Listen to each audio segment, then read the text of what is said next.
Hey guys, thank you for tuning in. Today I'm going to be discussing why the M50 is a great camera if you want to get started in filmmaking and maybe even daily vlogs. But most importantly, I'm going to be focusing why gear doesn't actually matter and how you can make great content with beginner cameras such as this one. Stay tuned, let's find out. Now I'm not going to be discussing the specs of this camera in a lot of detail, but what I will let you know is that this is a beginner's camera. So if you just want to get started on daily vlogging, or you just want to use it as a family camera, taking pictures of your kids, birthday parties, this and that, this is a really good camera. But as I mentioned before, I'm going to be telling you why this is also a great camera for everyday filmmaking, and I'm going to show you how you can make great videos and why your gear really doesn't define what you can actually do. This camera does cost about $500 to $700. If you do buy it with the kit lens, which is the 15 to 45, then this will cost about $600. If you buy the body only, then it's going to be about $500. This also does have the flippy tilty screen, so it's great for filming yourself and everyday vlogging. This does have 24 FPS, 30 FPS, and 60 FPS. This also has the capability of shooting in 4K. But the problem while shooting 4K with the M50 is that it does not support autofocus. So although you can actually shoot in 4K, you will not get autofocus with 4K, which is one of the downsides to it. The other thing is that this also can shoot in 120 FPS. So if you're looking for really smooth slow-mo videos, you can actually do it as well, but it only shoots 120 FPS in 720, which is HD, not full HD.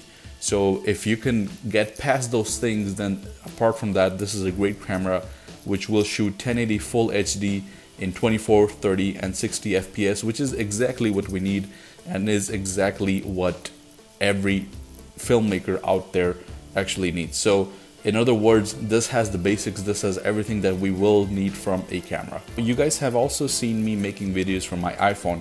Right now, actually, at this very moment, I'm making this video on an iPhone XS. So that goes to tell you that you really don't need anything fancy. You can just start shooting with whatever you have out of your pocket. And your creativity is something that will actually define how good of a filmmaker you can be. Now, if you look at the background here, a lot of people will maybe think I'm sitting in a fancy studio, I have a nice background. But if I show you behind the scenes, you'll be surprised at what I actually have. Now, this is a chart paper, okay? This is a very simple chart paper. I have a ring light here, I have another light there, I have a lamp here, just to kind of give me a really nice lighting. And this is what I use as a background. Now this cost me I don't know, a few cents. I mean, not even $1. And I bought like 10 of these in different colors. So it's great for making thumbnails, it's great for having a good background. So that goes to show you that you don't have to always have the greatest and latest to actually be shooting great content. So that content can be product photography, it can be filmmaking, it can be everyday vlogging. You have to use your mind, and your story is something that you'll have to mostly focus on. Your story is the king, so everything else will be a contributing factor. The gear will be a contributing factor, the special effects will be a contributing factor, the software that you use, the music that you use, all those things will be a contributing factor to your story. What you need to do is focus on your story, everything else will come together on its own.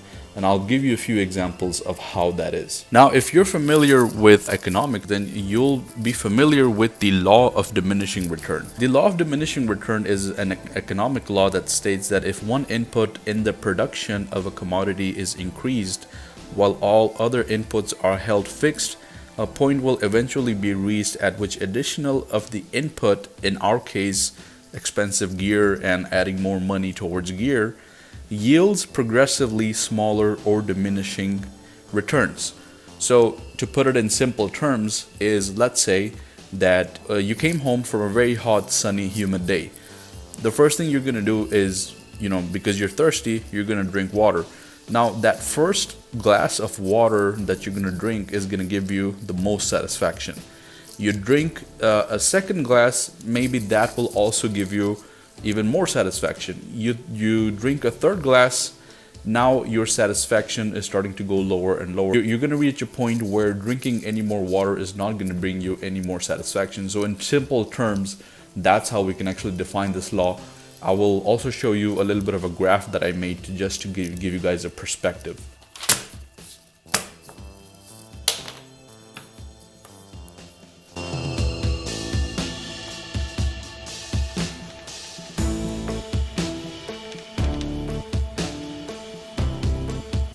Now let's say that you buy a camera and you spend $100 here. The quality of that is going to be really good. Okay, now let's say you buy another camera which is worth $300. That quality may go up and you may get something in return out of it. Now the more you start spending, let's say now you go up to $5,000. Now, the quality that you got out of a $300 camera and out of a $5,000 camera is just marginally gonna be a little bit better. So by spending $5,000 on a camera, you may not get as much return. And this actually applies to everyday things. The more you spend, sometimes it's not really worth it that much. And a lot of the times it's just so you have the latest and the greatest. Having the latest and the greatest does not always mean that you're gonna have the best outcomes to it. And I'm gonna give you a great example of a film that was made, I think 20 years back, 25 years back. I'll give you an example of that and I'll tell you why. If all it took to be good was just having the right equipment, I'll give you an example of a movie which was called Tarnation. This movie came out in 2003 and was filmed with a budget of $218. That's it, $218. Okay, that's less than what this camera actually costs. Okay, so it's a third of what this camera actually costs.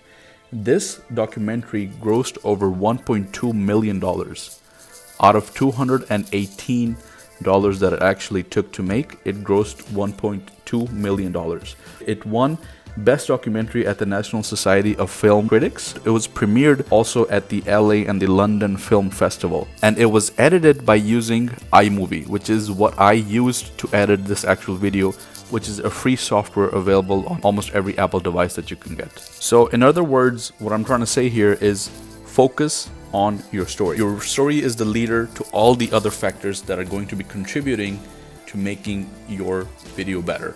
The special effects, the sounds, the gear, all of that will be eventually just an additional factor to your story. If you get your story right, you're gonna have everything right. There's no actual tutorial on how to get your story right. That's something that comes out of creativity. You'll have to be creative for that. You'll have to think a lot about that. And the only way to actually improve is to just do it over and over and over again. Just keep creating stories, keep creating films. And that's what today's video is actually about. A lot of filmmakers out there, and not filmmakers, even just regular people are really nervous about making content because they think that they don't have the right gear. I always say use whatever you have in your pocket, and you have a cell phone in your pocket. Almost every single person has a cell phone with a camera on it. So if a movie like this with a budget of $218.32 grossed over $1.2 million, that actually tells you a lot about why gear doesn't actually matter. And I don't think there's a better example for this. If you want to, go to Wikipedia and search for their film Tarnation. It came out in 2003. You'll be able to read about it, and you'll be able to see why this is actually a great movie and why it did what it did. It was the story behind it, which is what actually got it to where it is right now. Focus on that and everything else will come, and you just keep on doing it. Just don't overcomplicate it. Get started, go out and just start. Unless you start, you're not gonna know what you have to do.